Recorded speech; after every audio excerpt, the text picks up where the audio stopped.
Latin American Literature and Culture in the Department of Spanish and Portuguese at the University of Iowa. And he's going to present the labor of images, science fiction in 21st century Latin America. Thank you for being here. Thank you. Thanks very much for this invitation. I'm really happy to be here. And can you hear me? Okay. Yeah, we can, once I, yeah. Well, that's okay. What do you need?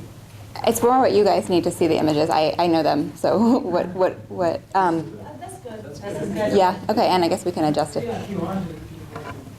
So what I'm going to present today is part of a future project, or rather at the intersection of two future projects.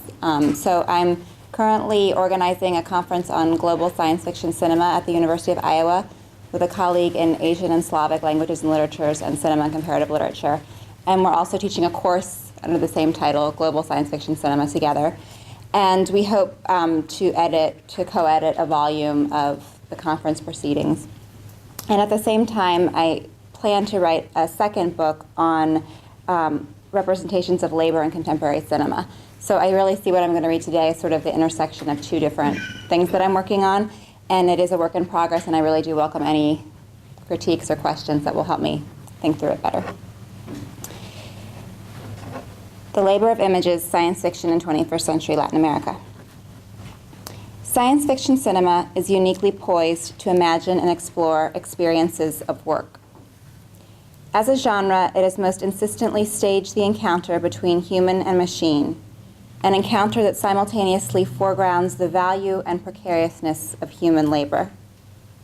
In fact, the history of science fiction cinema vividly registers how our conceptions of labor have shifted throughout the long 20th century, from the tense alliance between capital and labor imagined in a film like Fritz Lang's Metropolis, which will recur throughout this talk, to contemporary discussions of labor's apparent demise under post-Fordism in the context of a rapidly accelerating global capitalism.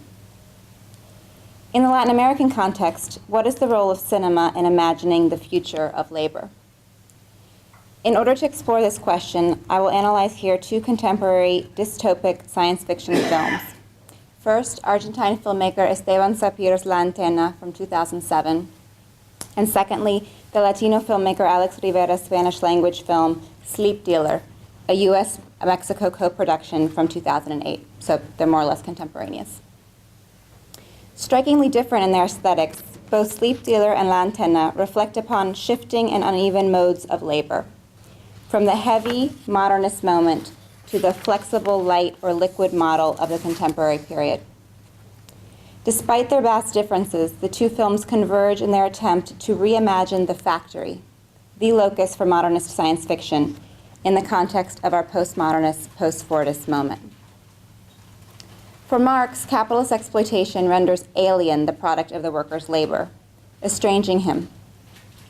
In literary scholar Darko Suvrin's influential argument, science fiction as a genre is characterized by cognitive estrangement, by the defamiliarization of empirical categories.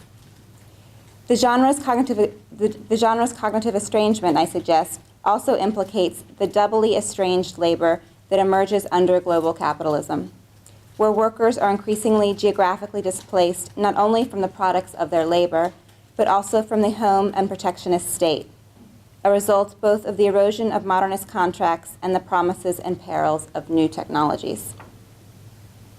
At its most estranging, Latin American science fiction also imagines alternative communities within the global division of labor, alternatives that emerge from within sites of contemporary injustice and with an eye towards historical inequalities rather than futurities.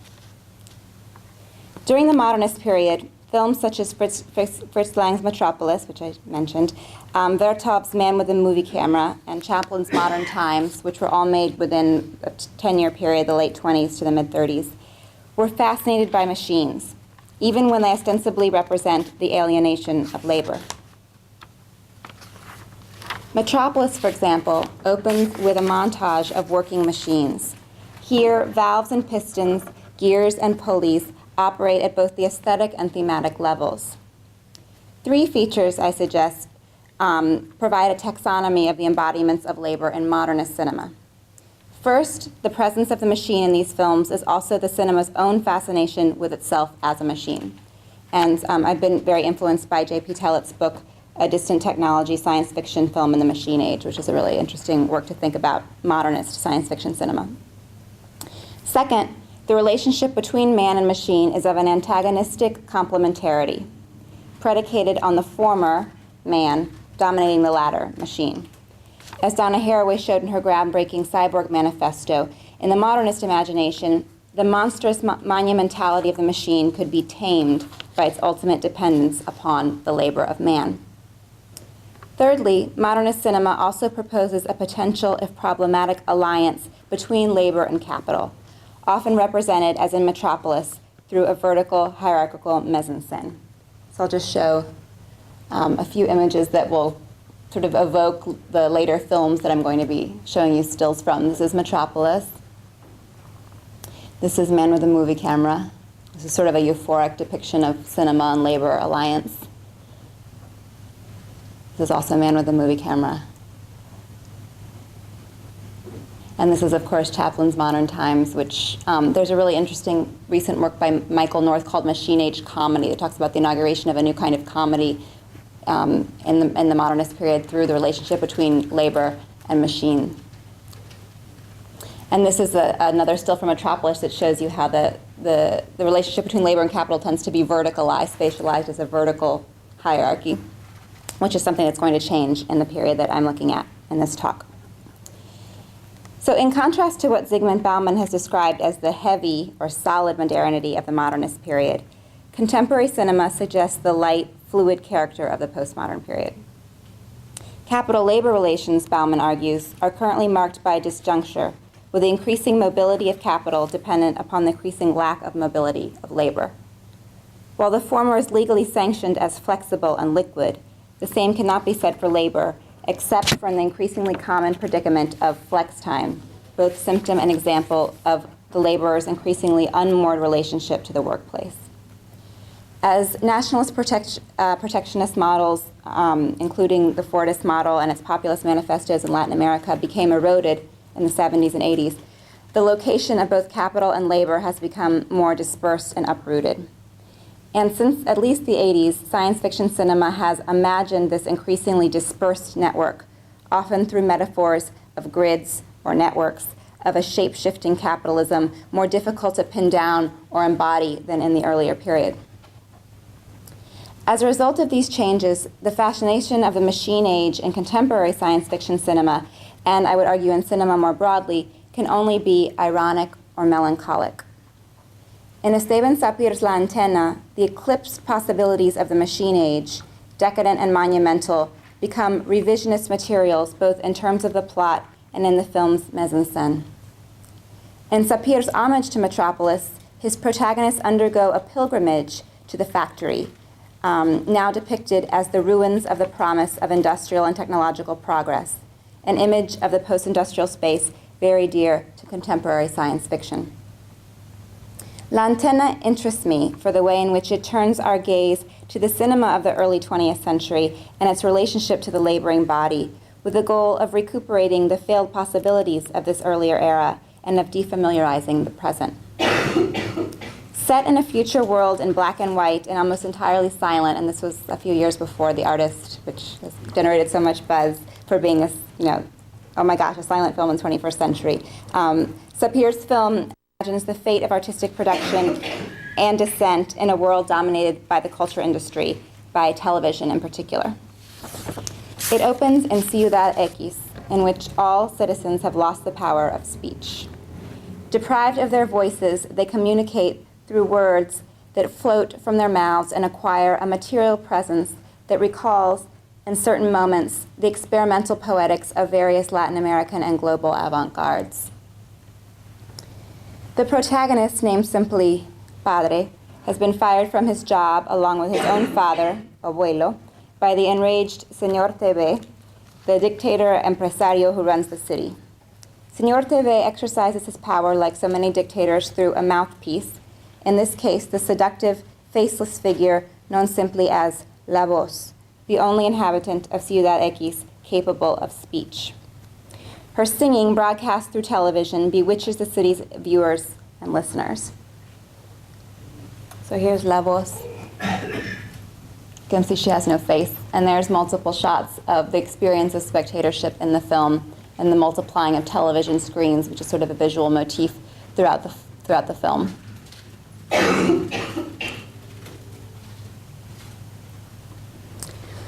In the course of the film, the protagonist and his family develop a plan to save the city and its silence through recourse to the antena, an old television transmitter, now in ruins, hidden far above the city.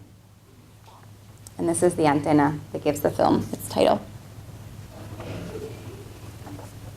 According to Andrea Bell and Yolanda Gavilan, the editors of an anthology of Spanish-language science fiction, the increase of this genre during the 60s and 70s in Latin America can be attributed in part to authoritarian regimes in the region, a fact embodied in the disappearance of Héctor Oesterheld, author of El Eternauta, the 1957 sci-fi graphic novel to which Sapir's film pays homage in various moments.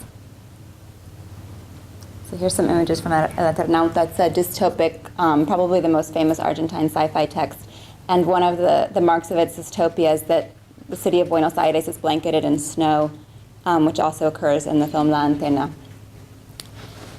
And also the use of the mask is something that occurs in La Antena as well. So it's sort of citing these icons of Oesterheld throughout the film.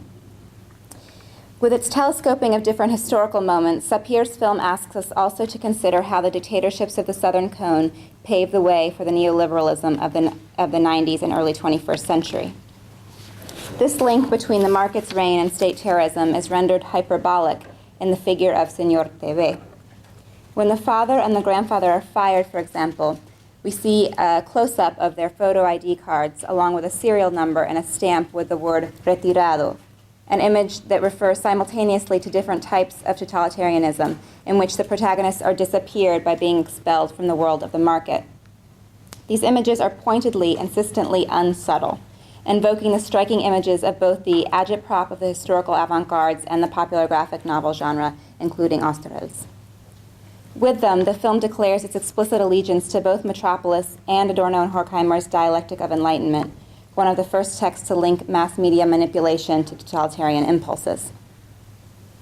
In this sense, and in spite of recent efforts to think the relationship between spectatorship and media in a less monolithic fashion, Sapir insists on the anachronism of this reading, not as a faithful portrait of the culture industry, but as a hyperbolic rendering of its central feature, which he believes to be repetition.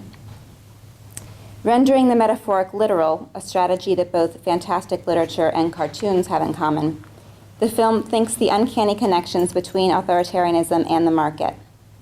In the literalized metaphor of consumption, the increasingly inseparable relationship between publicity and private life, inaugurated by television and accelerated in the internet age, is represented in the film as an unceasing and self-regulating circuit of tautology, as we can see in the images here. So all of the inhabitants of the city eat this TV food, it's sort of like a literal TV dinner, which is marked by this image of the spiral, which is a motif that runs throughout the film, suggesting this circuit or tautology repetition of consumption.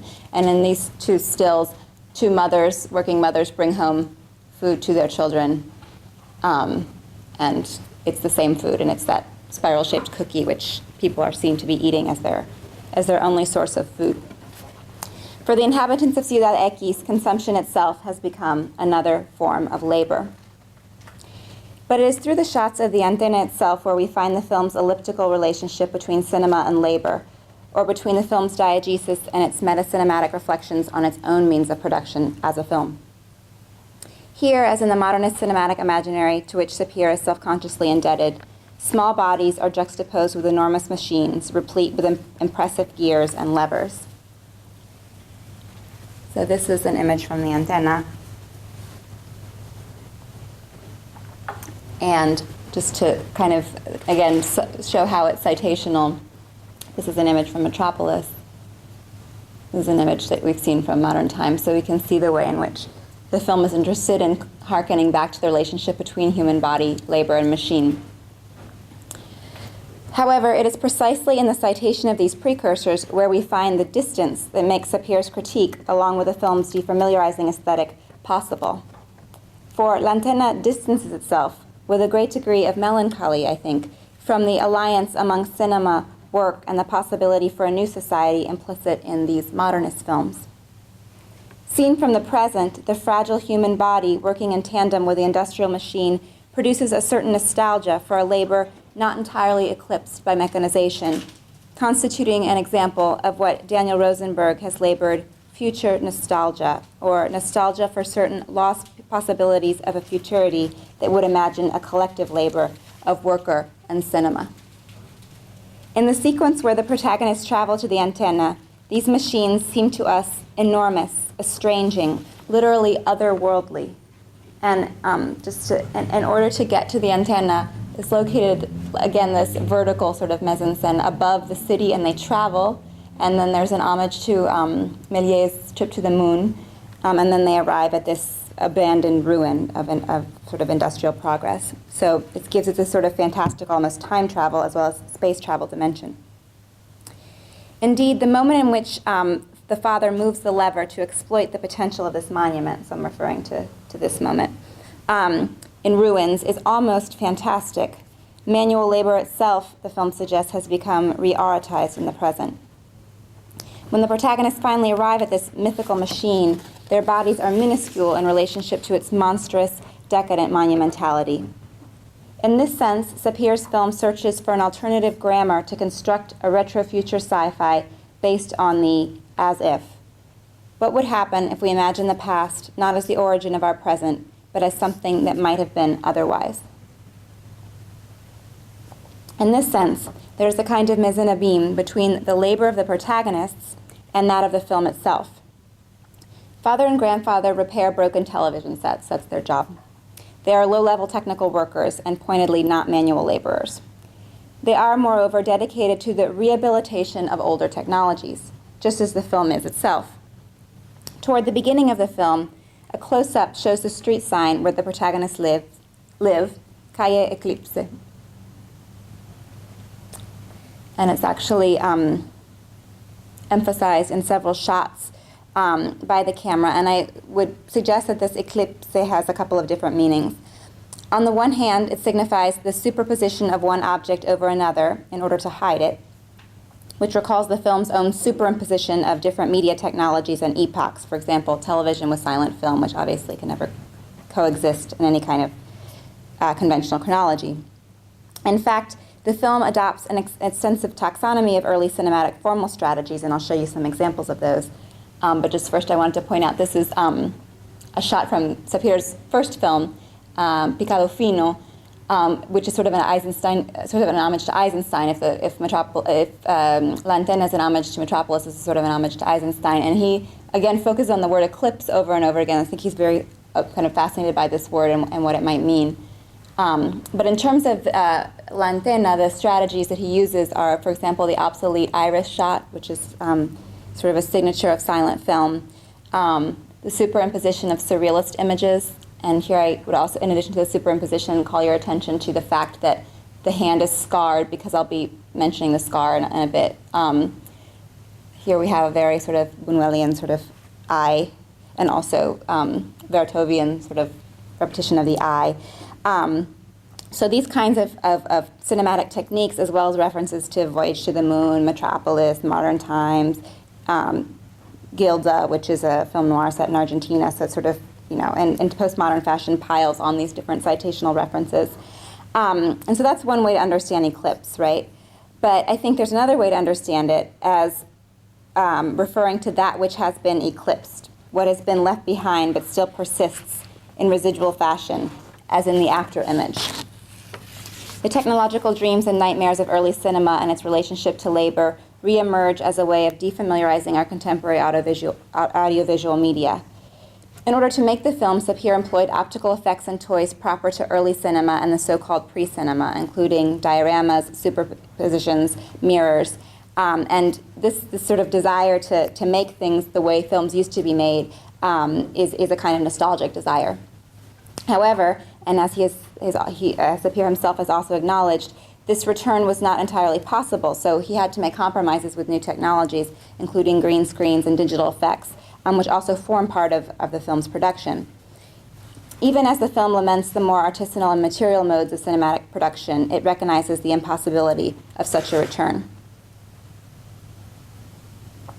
In this sense, it's also worth recalling that while Argentina had an important historical avant-garde in the realm of literature and painting, it did not have an important historical avant-garde film tradition during this period. That would come later in the third cinema movements of the 60s and 70s. So in this way, we could say that Sapir has made, in the 21st century, the first avant-garde silent film in Argentina, and perhaps also the last. So now I'm going to move into the second film that I'm going to be talking about.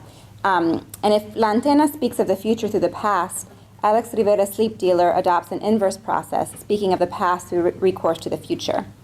This film was released 1 year after Sapir's, and it's Rivera's first feature-length film. He's a documentary filmmaker known primarily for short films that deal with issues of globalization, immigration, and the border, the U.S.-Mexico border in particular. And this film was co-written with David Riker, who made La Ciudad, which is a film some of you might have seen, and it received the Sloan Award at the Sundance for the Best Film on Technology in 2008. So if La Antena is a post-dictatorship film, Sleep Dealer is avowedly a post-NAFTA film, participating in the emergent genre of U.S.-Mexico border science fiction as an imaginative response to the increasingly globalized forms of labor that have emerged in the wake of NAFTA and the economic shifts it consecrated. In this sense, I would say that border sci-fi constitutes a direct response to the predominance of the city of Los Angeles in U.S. science fiction films of the 80s and 90s, shifting our gaze instead to sites like Tijuana, which is where Sleep Dealer is set. In this sense, Sleep Dealer provides a case study of border science fiction's staging of the mutually constitutive dimensions of first and third world labor. Has anyone seen this film? I'm just curious. Yeah. So just briefly, so the film tells the story of a journey and a transformation forged through the violence of global capitalism, and it alludes to both enduring and repurposed patterns of migration. Like a lot of recent films, the plot hinges on the fact that water has become the new oil, so heavily desired and policed, ferociously controlled in Mexico by multinational corporations, aided by state security forces based in the U.S. Its rising prices have devastated farming communities that depend on water for obvious reasons. So here's a few images to give a sense. This is at the beginning of the film, the protagonist and his father, who they're from Oaxaca. These are Agua Terra, so obviously visually referring to the Zapatistas in certain ways, and they're people that try to take water away from the multinational corporations. Here's the Del Rio Water Corporation, which sort of surveys and polices the purchasing of water, which is heavily kind of monitored by these figures. So the protagonist's name is Memo, which definitely has a play with the idea of memory, which is important for the film, from a small town in Oaxaca. And because of this depletion of the water supply and a series of other devices, he's forced to migrate to Tijuana, where he goes to work in these infomaquiladoras, or sleep dealers, post-industrial factories premised on the exploitation of Mexican labor through computerized technology, made possible by interfaces called nodes.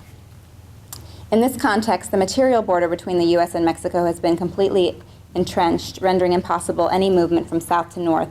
And instead, traffic has become almost entirely virtual. So labor on the Mexican side, and the U.S. side, which is only very hazily depicted in the film through digital technology, benefits from this labor through the use of robots. So the workers are in Mexico controlling these robots that are on the other side of the border. On his way to Tijuana, Memo meets Luz, a young journalist who becomes interested in capturing his story, and then the film proceeds to chart his debilitation, his bodily debilitation in the sleep dealers, which are very dangerous, and his relationship with Luz. And the film ends with a call for new alliances among marginalized figures in this dystopic world, and its vision is kind of cyberpunk meets post-nationalist call for solidarity. That's the note that it ends on. So in Sleep Dealer, it's interesting, there's no nostalgia for industrial labor as the core of a leftist political imagination, whereas I do think there's a bit of nostalgia in La Antena. Gone as well is the particular image of the factory as a unified, if problematic, site of labor's potential unity. Instead, the infomaquiladoras feature rows of workers working not in tandem as in the traditional assembly line, but laboring instead on individual projects in different parts of the U.S. So each of these workers is connected to the U.S. and doing an individual project. So instead of the Taylor's-Fortis model where one piece goes on an assembly line, each one is involved in their own project. So the factory is less the organic body we find in machine-age films than atomistic individual cells connected to the north in a vast network, itself seemingly untotalizable. So there's no way to grasp these connections except for through these sort of atomistic bodies. In addition, the architectural machine of classic filmic representations of labor on the assembly line, which is what I said was sort of ironically cited in Sapir's film as an example of what one critic has called modernism's erotic technophilia, so it's love of machines, right, have been replaced by the gleaming bluish screens of the virtual factory, their chilly light inducing an ill pallor on the workers' faces. So just to give you a little bit of a sense of this. And the use of particularly blue and green would still call up computer screens or some sort of retro computer screens to us. If earlier films posited a relationship of technology to be mastered and a mutual dependency that simultaneously separated the identity of each, and a relationship that Sapir cites in order to underscore its eclipse, here we find the fusion of man and machine, or the cyborg. Plugged into the machines, workers appear to have no opportunity to master this grid, to separate themselves from it in the assertion of a discrete identity or agency. In Sleep Dealer, just as the scar of the sealed-off border recalls an earlier era of non-virtual traffic between the U.S. and Mexico, the persistence of the factory model and the film's continual shots of the minute and debilitating labor that sustains these infomaquiladoras reminds us that we are not entirely beyond Fordism, however, but somewhere else,